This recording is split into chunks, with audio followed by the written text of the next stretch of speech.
الحمد لله رب العالمين والصلاة والسلام على سيد المرسلين نبينا ورسولنا محمد وآله وصحبه أجمعين وبعد. فأعوذ بالله السميع العليم من الشيطان الرجيم. بسم الله الرحمن الرحيم. اقترب للناس حسابهم وهم في غفلة معرضون. حضرات سامعین کرام، قیامت کی علامات جو کہ علامات صغریٰ بھی ہیں اور علامات کبریٰ بھی ہیں، ان کے بارے میں ہمارے اس دور کے بہت سارے تجزیہ نگاروں نے، بہت سارے اینکروں نے اور کچھ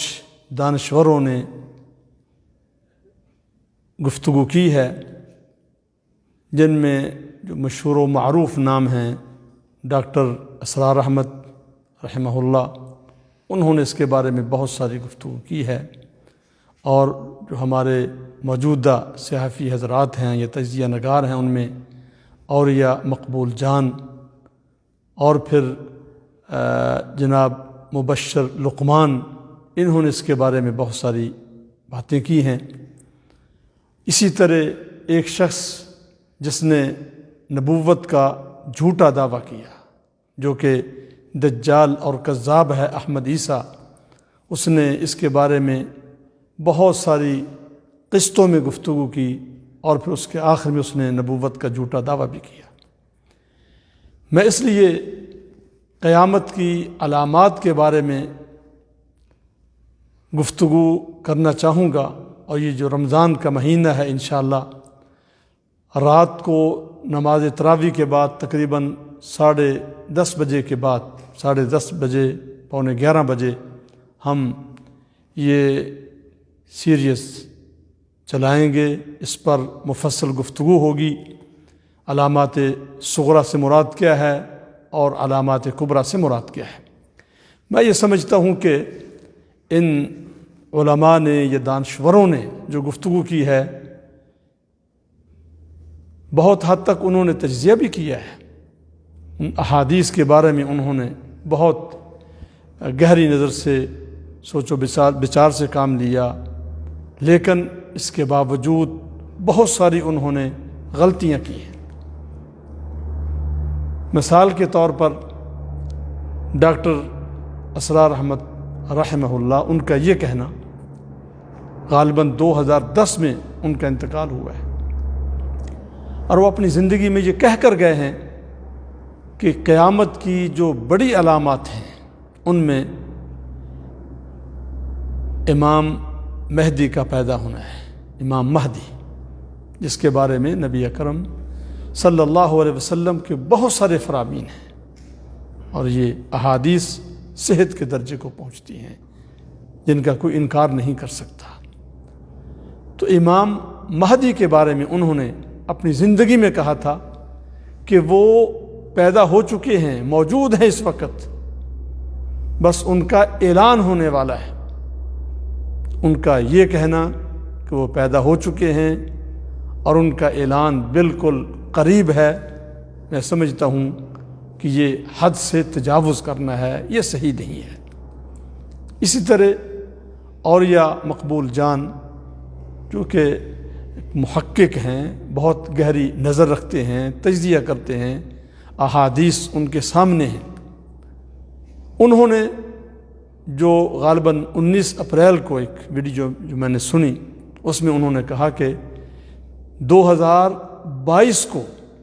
جو قیامت کی علامات کبریٰ ہیں کہ جن کے بعد یعنی یکے بعد دیگرے بڑی بڑی علامتیں شروع ہو جائیں گی، اور وہ یعنی قیامت کی شروعات کہہ لیجئے، انہوں نے کہا کہ اس کا آغاز 2022 سے ہوگا۔ اور ان کی کچھ ویڈیوز میں نے یہ بھی سنا، انہوں نے کہا کہ 2032 میں یا 2036 میں امام مہدی کی بیعت ہوگی، ان کا اعلان ہوگا اور وہ منظر عام پر آئیں گے۔ میں یہ سمجھتا ہوں کہ اس طرح تحدید کرنا یہ کسی شخص کو بھی اس کا حق حاصل نہیں ہے۔ یہ جو دانشور حضرات ہیں، ٹھیک ہے، یہ سمجھتا ہوں جب میں نے ان کی گفتگو سنی تو ان قیامت کے بارے میں جو احادیث ہیں، جو علامات بیان کی گئی ہیں، ان کے بارے میں انہوں نے بہت سوچ و بچار سے کام لیا ہے، لیکن چونکہ یہ احادیث کی جو شروحات ہیں اور ان کے بارے میں محدثین رحمہم اللہ انہوں نے جو کلام کی ہے، جو انہوں نے گفتگو کی ہے اور جو انہوں نے ان احادیث کی شرح کی ہے، یہ ان سے استفادہ نہیں کر سکے، کیونکہ یہ باقاعدہ عالم نہیں ہے، ان شروحات پر ان کی نظر نہیں ہے۔ جب تک محدثین رحمہم اللہ جو ان احادیث کو سب سے زیادہ سمجھتے ہیں، جب تک ان کی شروحات سے اور ان کے افکار سے اور ان کے علم سے استفادہ نہ کیا جائے، محض ان احادیث کو سامنے رکھ کر اور موجودہ حالات پر ان کو منطبق کر کے اس سے یہ نتیجہ اخذ کرنا اور پھر یہ پیش گوئی کرنا کہ فلاں سال میں یہ ہو جائے گا، یہ بالکل غلط ہے۔ اس سے امت میں ایک فکری طور پر کنفیوژن پیدا ہوتی ہے، لوگ سوالات کرتے ہیں اور پھر جب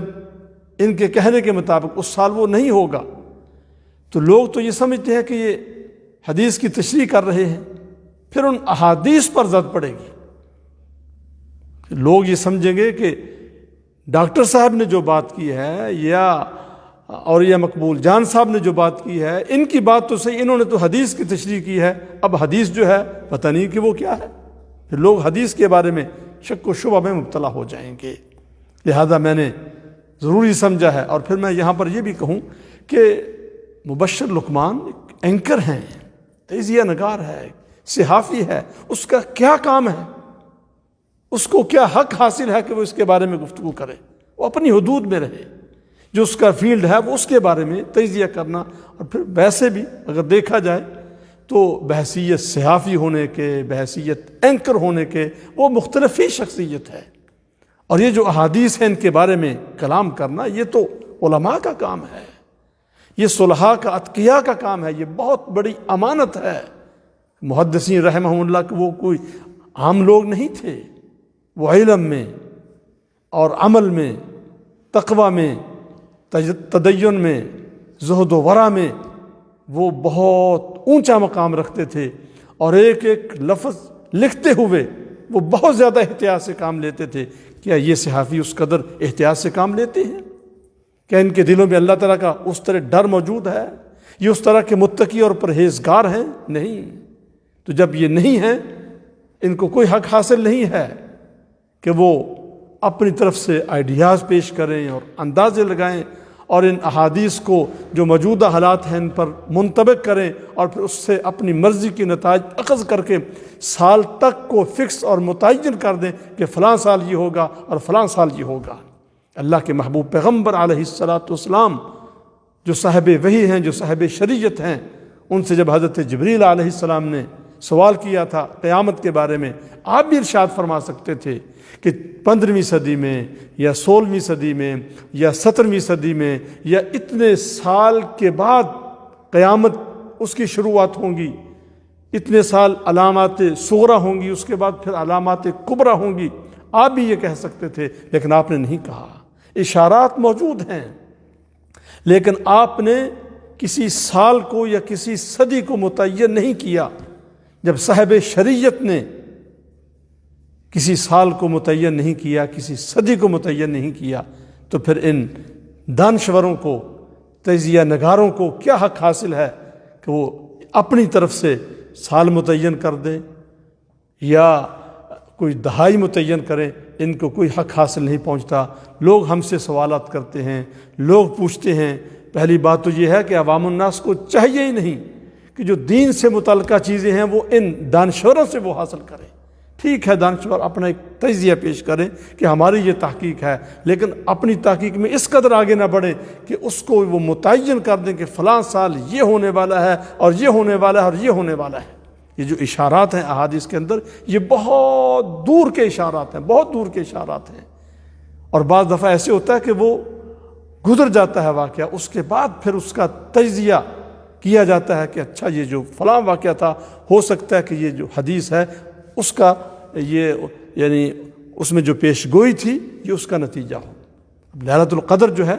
گزر جاتی ہے، اس کے بعد پھر لوگ آئیڈیا لگاتے ہیں، اندازے لگاتے ہیں، اس کے بارے میں کوئی فکس نہیں کر سکتا، یہ کہہ سکتا ہے کہ میرا اندازہ ہے، یہ اللہ تعالیٰ کے رازوں میں سے ایک راز ہے۔ اور قیامت یہ تو بہت بڑا راز ہے۔ اللہ تعالیٰ قرآن مجید میں ارشاد فرماتے ہیں اکاد اخفیہا وان الساعۃ آتیۃ اکاد اخفیہا،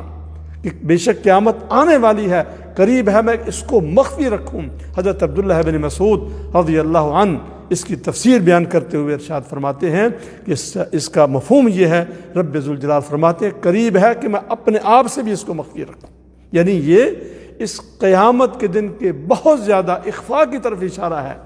اور ان لوگوں نے سب کچھ کھول کر رکھ دیا ہے کہ فلاں سال میں یہ ہوگا اور فلاں سال میں یہ ہوگا۔ میں اپنے تمام ناظرین اور سامعین کرام سے یہ التماس کروں گا کہ قیامت کے بارے میں اس قسم کی